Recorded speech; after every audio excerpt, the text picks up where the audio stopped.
A veces la vida se siente como una cuerda que se aprieta alrededor del cuello, y cada vez que intentas respirar, el nudo se hace más pequeño. Esta es la historia de un hombre que lo perdió todo, desde la tranquilidad de su hogar hasta las ganas de sonreír, porque el sistema decidió que su valor como ser humano se resumía en un número negativo dentro de una cuenta bancaria.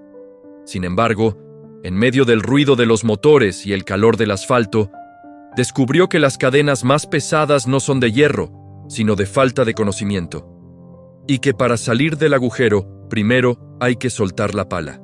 Quédate hasta el final, porque esta historia guarda una lección que cambiará para siempre la forma en que ves tus problemas y te mostrará que el camino a la libertad empieza con un solo paso de valentía. El sol apenas empezaba a asomar por las calles de la ciudad cuando José ya sentía el peso del mundo sobre sus hombros. No era el peso del taxi, ese viejo coche que crujía con cada bache, sino el peso de los sobres amarillos que se amontonaban sobre la mesa del comedor. Cada mañana, antes de salir a trabajar, miraba esos papeles con logotipos de bancos que parecían garras acechando su paz. La cifra total era de $50,000, una cantidad que para él sonaba tan lejana y astronómica como la distancia a la luna.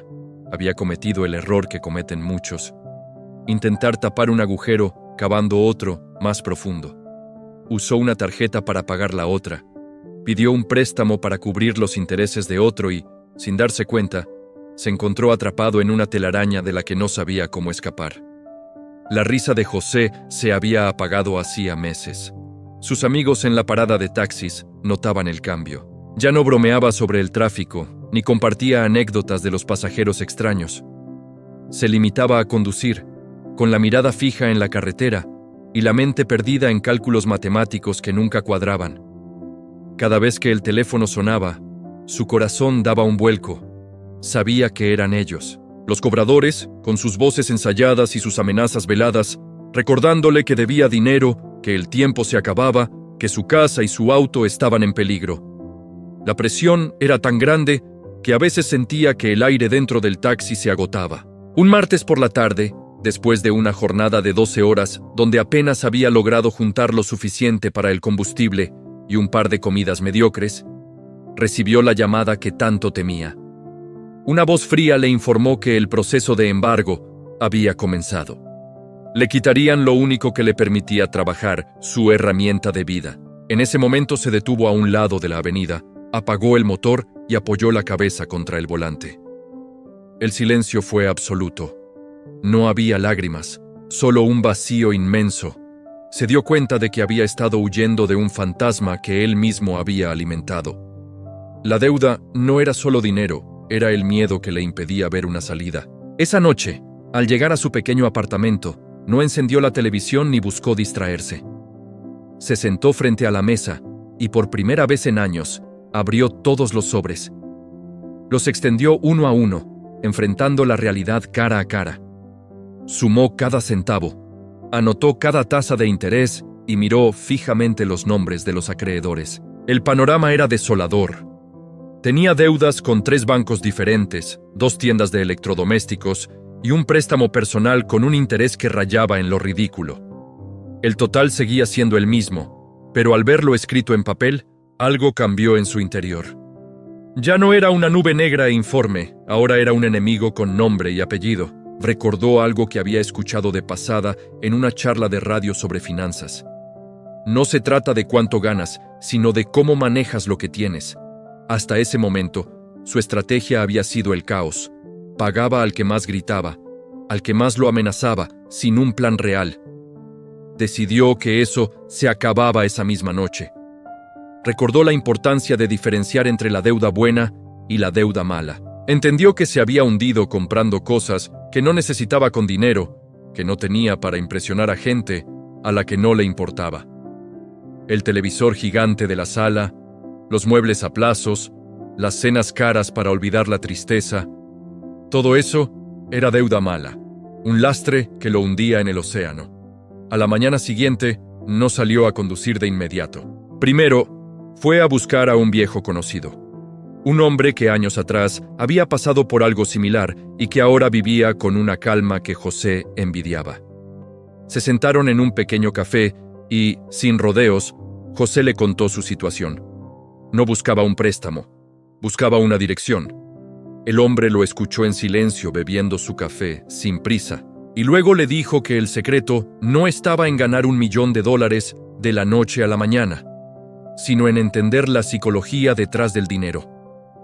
Le explicó que debía dejar de ver el dinero como una meta y empezar a verlo como una herramienta de defensa. Le aconsejó que el primer paso era crear un pequeño fondo de emergencia. Algo pequeño, quizás $1.000, para evitar que cualquier imprevisto lo obligara a usar el crédito de nuevo. José pensó que era imposible ahorrar cuando debía tanto, pero el hombre insistió. «Si no tienes un escudo, cualquier golpe te va a derribar», le dijo. Luego, le habló de una estrategia que consistía en hacer una lista de todas sus deudas, de la más pequeña a la más grande. El objetivo era atacar la más pequeña, con todo lo que tuviera, mientras pagaba solo el mínimo en las demás. José regresó a casa con una chispa de esperanza que no sentía hacía mucho tiempo. Empezó por lo más básico, reducir sus gastos al mínimo absoluto. Dejó de comer fuera, canceló suscripciones que no usaba y empezó a llevar su propia comida al taxi. Cada dólar contaba. Si ganaba $10 extra en un turno, esos $10 iban directamente a un sobre etiquetado como fondo de emergencia. Al principio fue difícil. La tentación de gastar en pequeñas gratificaciones inmediatas era enorme, especialmente cuando el cansancio arreciaba. Pero cada vez que sentía ganas de rendirse, miraba la lista de deudas en su pared. Pasaron las semanas y logró juntar esos primeros $1.000. La sensación de tener ese dinero guardado, intocable, le dio una seguridad que no esperaba. Era la primera vez en años que no se sentía totalmente vulnerable. Entonces puso sus ojos en la deuda más pequeña. Un saldo de $700 de una tarjeta de una tienda de ropa. Empezó a enviar cada centavo extra a esa cuenta. Cuando finalmente recibió el estado de cuenta que marcaba saldo cero, sintió una oleada de energía. No era una gran victoria en términos de cantidad, pero era la prueba de que el sistema funcionaba. Había vencido a un enemigo. Ese pequeño triunfo fue el combustible que necesitaba. Tomó el dinero que antes usaba para pagar esa tarjeta y lo sumó al pago de la siguiente deuda en la lista. Era como una bola de nieve que empezaba a rodar desde la cima de una montaña. Al principio era pequeña y lenta, pero con cada vuelta ganaba tamaño y velocidad. Sin embargo, no todo fue sencillo. Los bancos seguían presionando por las deudas más grandes. Las llamadas no cesaban, y el miedo al embargo del taxi seguía latente. José comprendió que no podía quedarse solo a la defensiva, tenía que negociar. Se armó de valor y fue a las oficinas de los bancos. No fue a pedir perdón ni a llorar, fue con un plan. Les mostró sus números, les explicó que quería pagar, pero que las condiciones actuales eran imposibles. Algunos fueron fríos y se negaron a escuchar, pero otros, al ver su determinación y que ya estaba haciendo pagos constantes, aceptaron renegociar las tasas de interés. Descubrió que el conocimiento es poder. Al entender cómo funcionaban los intereses compuestos, pudo argumentar mejor su posición. Dejó de ser la víctima que rogaba clemencia y se convirtió en un cliente que buscaba una solución técnica. Mientras tanto, en el taxi, su actitud cambió. Ya no veía a los pasajeros como simples monedas con patas, sino como personas. Empezó a ser más amable, a conducir con más cuidado, a ofrecer un servicio superior. La gente lo notaba y, para su sorpresa, las propinas empezaron a aumentar. Esos pequeños dólares extra, de 5 en 5, de 10 en 10, iban directo a la bola de nieve. Aprendió que la disciplina no es un castigo, sino la llave que abre la celda de la prisión financiera.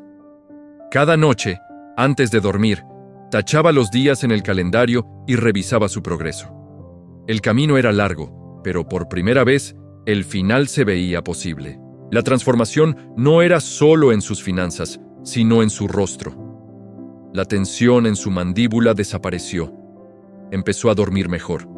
se dio cuenta de que la mayor parte de su sufrimiento venía de la incertidumbre y de la falta de control. Ahora que tenía un mapa, el viaje, aunque duro, tenía sentido.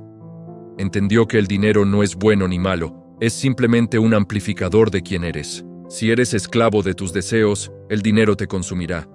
Si eres dueño de tus acciones, el dinero te servirá. Un día, mientras esperaba a un cliente fuera de un centro comercial, vio a un joven llorando en un banco, con un papel en la mano que reconoció al instante. Era un aviso de cobro. José sintió una punzada de dolor, recordando su propio pasado reciente. Se bajó del taxi, se acercó y, sin decir mucho, le entregó una pequeña nota con los pasos que él estaba siguiendo. No le dio dinero, le dio algo más valioso: un método y la esperanza de que se puede salir. El joven lo miró confundido, pero José solo le sonrió. Fue la primera vez en años que su sonrisa era auténtica, nacida de la paz interna y no de la cortesía. La lucha continuaba, y la siguiente deuda en la lista era mucho más grande. $15,000 de un préstamo automotriz que se había vuelto impagable por los intereses atrasados. Aquí es donde la verdadera disciplina se puso a prueba. Ya no bastaba con ahorrar en café, necesitaba generar más ingresos. José empezó a buscar horas extra, a trabajar en turnos que otros rechazaban y a estudiar sobre cómo mejorar la eficiencia de su ruta para gastar menos combustible. Se convirtió en un estratega del asfalto.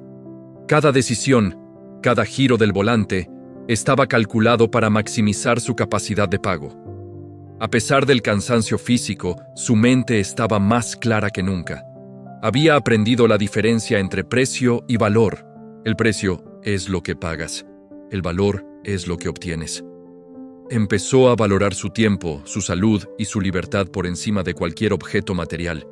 La casa se sentía vacía sin los lujos innecesarios que había vendido para acelerar los pagos, pero por primera vez se sentía como un verdadero hogar, un refugio de paz y no una galería de deudas.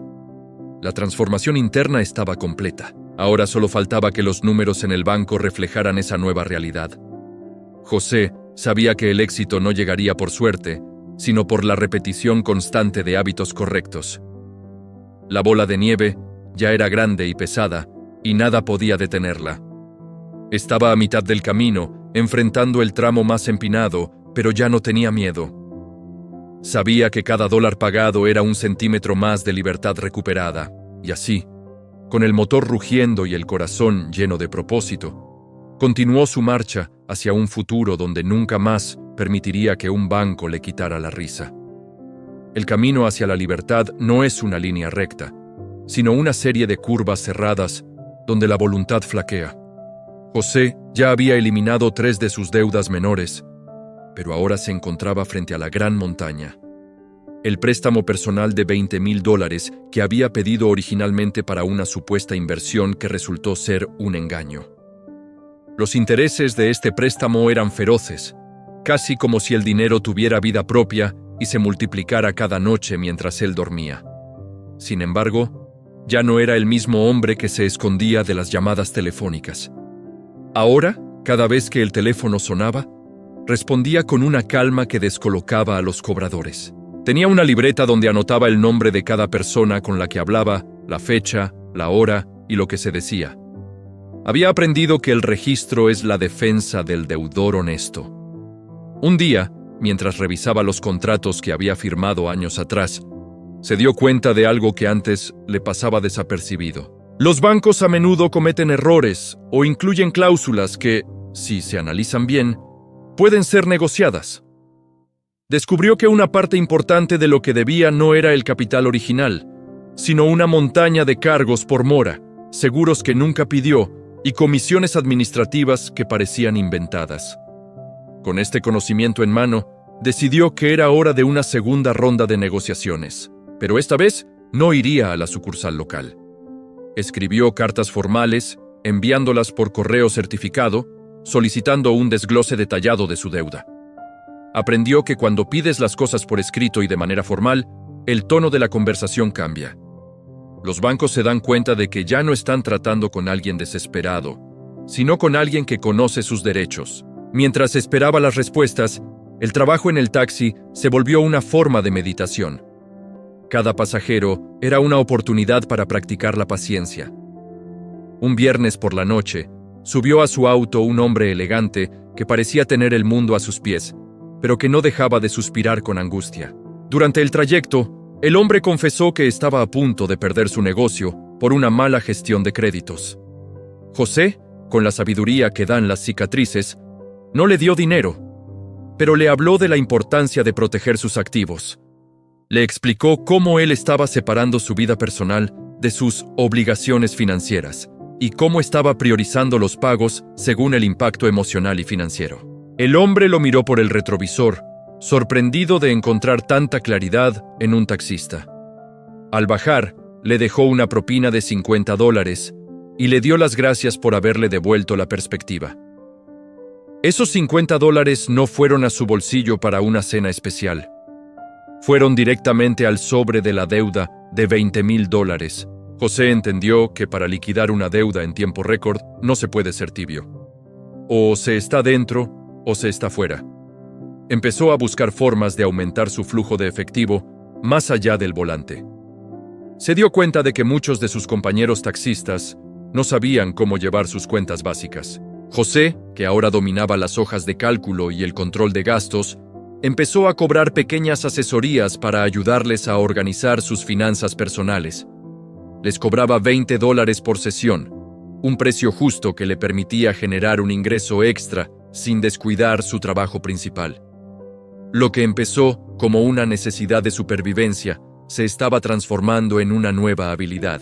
La tentación llegó vestida de oportunidad un domingo por la tarde. Su antiguo televisor, uno de los pocos lujos que conservaba, se averió definitivamente. En cualquier otro momento de su vida, José habría corrido a la tienda de electrodomésticos para sacar uno nuevo a crédito, pagando cuotas pequeñas que escondían un precio final 3 veces superior al valor real. Se vio parado frente a la vitrina de una tienda, mirando las pantallas brillantes y los carteles que decían que podía llevárselo por solo $10 a la semana. Sintió el impulso de entrar. Pero entonces recordó el peso del nudo en su cuello. Recordó las noches en vela y el silencio amargo de su casa cuando el banco lo llamaba. Dio media vuelta y se fue. Esa noche, leyó un libro en lugar de ver televisión. Descubrió que el silencio no era vacío, sino espacio para pensar. Las respuestas de los bancos finalmente llegaron. Al ver que José hablaba con propiedad y que tenía registros de cada pago, uno de los bancos aceptó eliminar los cargos por mora acumulados si él se comprometía a pagar una suma fija mensual sin retrasos. Eso redujo su deuda de golpe en $4,000. Fue un momento de victoria absoluta. $4,000 que ya no tenía que trabajar. Simplemente se evaporaron porque decidió educarse y enfrentar el sistema con sus propias reglas. Entendió que el sistema financiero es un juego, y si no conoces las reglas, estás condenado a perder. Pero si las aprendes, puedes jugar a tu favor. La disciplina se volvió su religión.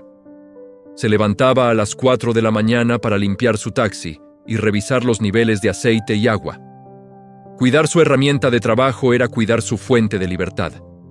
Evitaba las rutas con mucho tráfico para ahorrar combustible y tiempo, y empezó a estudiar la ciudad como un tablero de ajedrez. Sabía exactamente a qué hora salían los vuelos del aeropuerto y qué convenciones había en los hoteles. Su eficiencia aumentó de tal manera que sus ingresos brutos subieron un 20% sin trabajar más horas. Ese excedente, junto con lo que ganaba de las asesorías a sus compañeros, se volcaba sin piedad sobre el préstamo personal.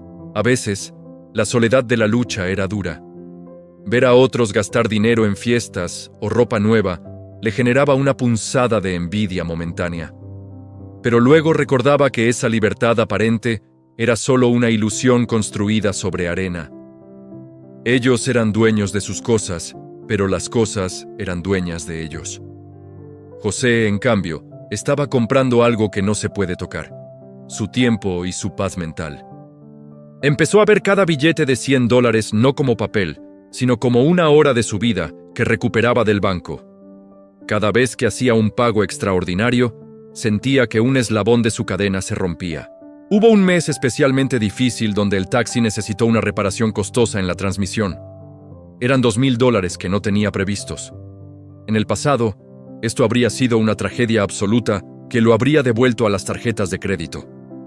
Pero gracias a ese fondo de emergencia de $1,000 que había construido al principio y a unos ahorros extra que tenía guardados de sus asesorías, pudo pagar el arreglo de contado. No tuvo que pedirle nada a nadie. La sensación de poder pagar una emergencia sin entrar en pánico fue, quizás, el momento en que José se dio cuenta de que ya no era un deudor, sino un administrador. El taxi volvió a las calles en 3 días, y él siguió su plan sin desviarse. La relación con su familia también cambió. Al principio, sus hermanos lo criticaban por ser tan tacaño, pero al ver cómo su rostro se iluminaba y cómo su salud mejoraba, empezaron a pedirle consejos. José les enseñó que la deuda es como un fuego. Si la controlas, puede cocinar tu comida, pero si la dejas suelta, quemará tu casa. Les explicó que el primer paso para salir de las deudas es dejar de pedir prestado. Parece obvio, pero es lo más difícil de hacer en un mundo que te grita que mereces tenerlo todo ahora mismo. Les mostró sus listas, sus sobres y su progreso. Les demostró que no se trata de magia, sino de matemáticas aplicadas con disciplina de hierro. La deuda de $20,000, que una vez pareció una montaña insuperable, ahora estaba por debajo de los $10,000. El efecto de la bola de nieve era imparable. Al haber liquidado las deudas más pequeñas, todo el flujo de dinero que antes se dispersaba en 5 o 6 pagos diferentes, ahora se concentraba en un solo punto. Era como un láser cortando el acero. José sentía una adrenalina que nunca había experimentado con el juego o el consumo. Era la adrenalina del progreso real. Se dio cuenta de que el éxito financiero no tiene que ver con la inteligencia superior, sino con el control de las emociones. Llegó el invierno y con él, una baja en el turismo de la ciudad. Muchos taxistas estaban preocupados, pero José ya había previsto esta temporada. Tenía un presupuesto estricto que le permitía navegar los meses bajos sin estrés.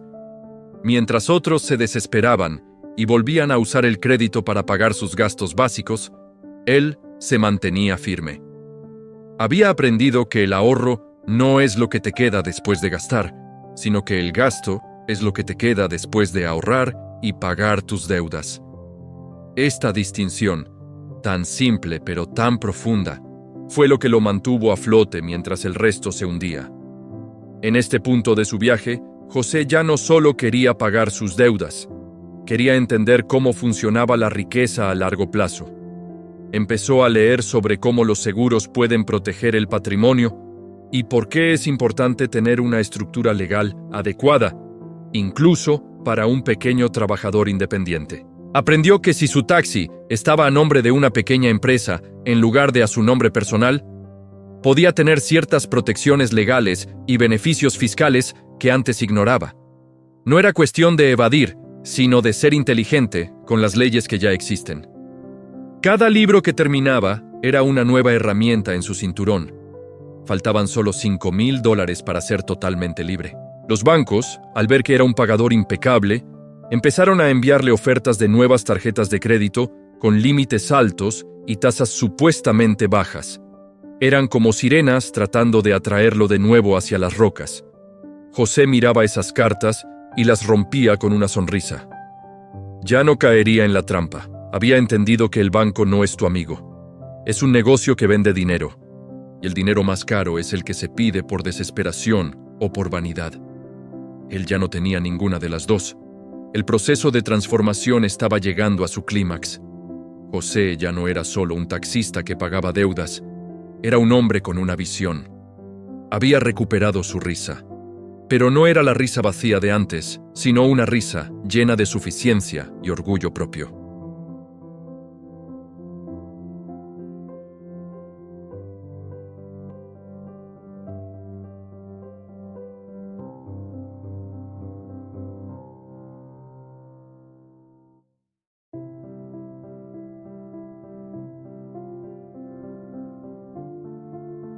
No porque el cuerpo esté más cansado, sino porque la meta está tan cerca que la mente empieza a jugar trucos. A José le faltaban solamente $3,000 para terminar con la última deuda que lo encadenaba al pasado.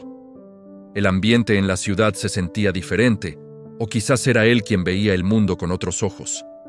El taxi, su fiel compañero de batalla, parecía rodar con más suavidad. Cada vez que pasaba frente a la sucursal del banco, donde todo el calvario había comenzado, ya no sentía ese nudo en el estómago.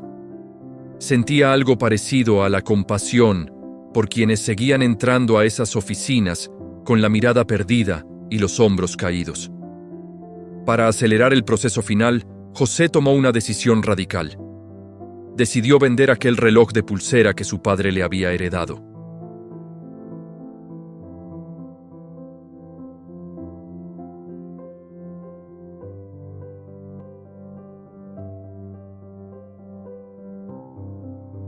Pero convertido en dinero para pagar la deuda, era una inversión en su libertad futura. Lo vendió por $800 a un coleccionista.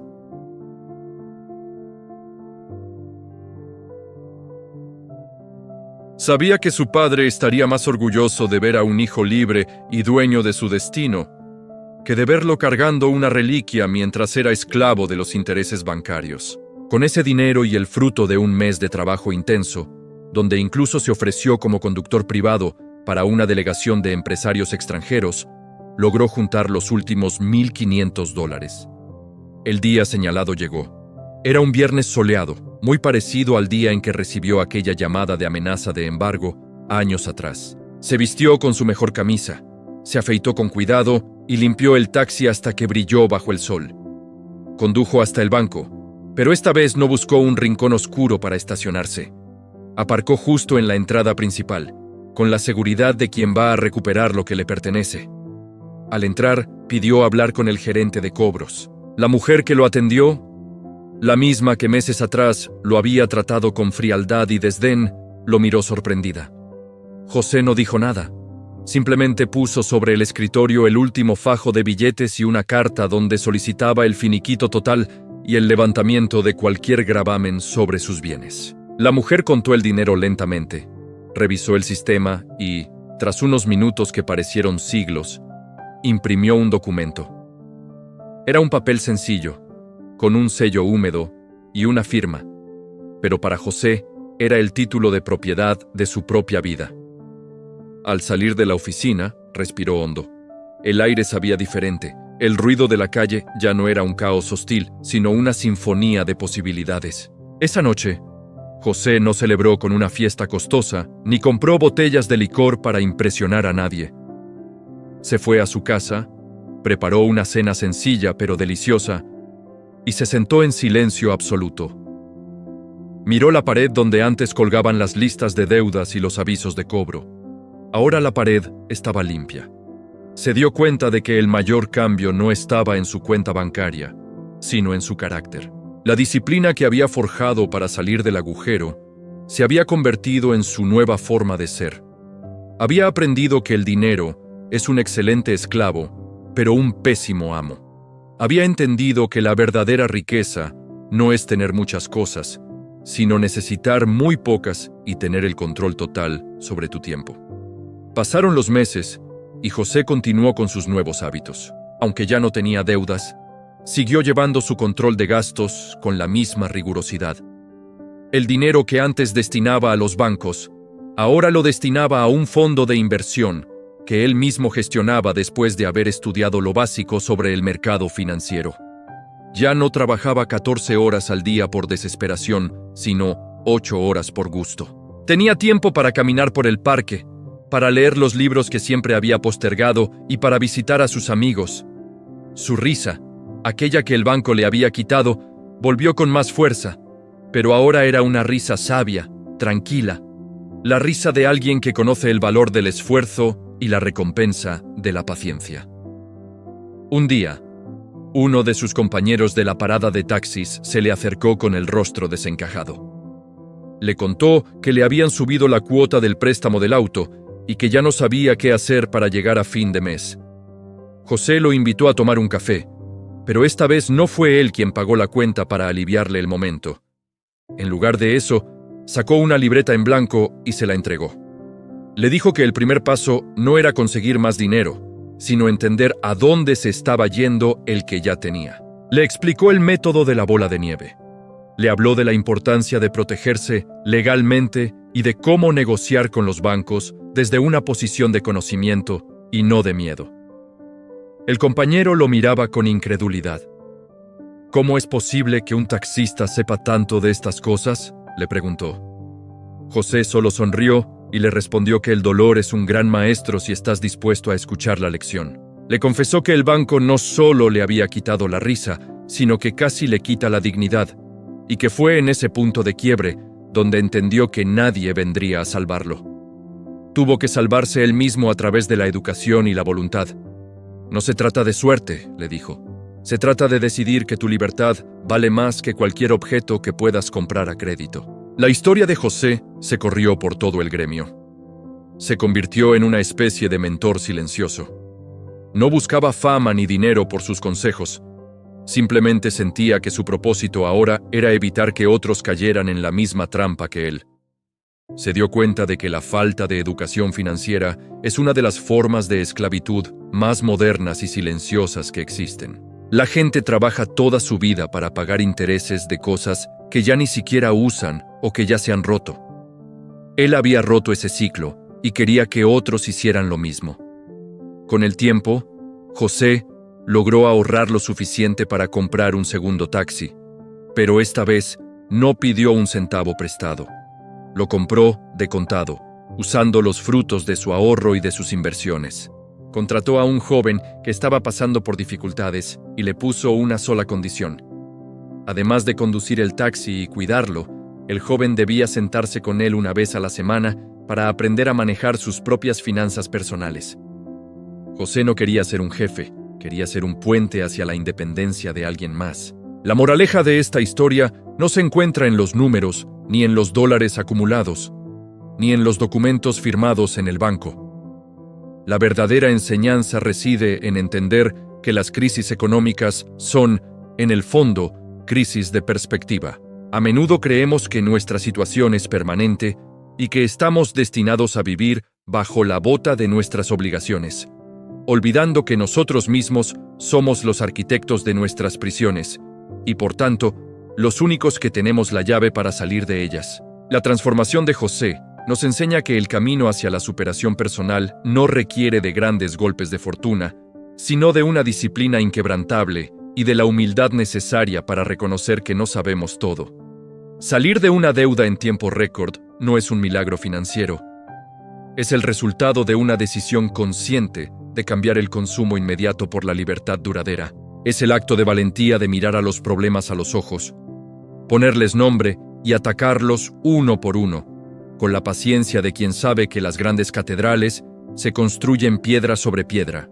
Al final del día, cuando el sol se oculta y el ruido de la ciudad se calma, José se sienta en su balcón a observar el movimiento de las luces a lo lejos.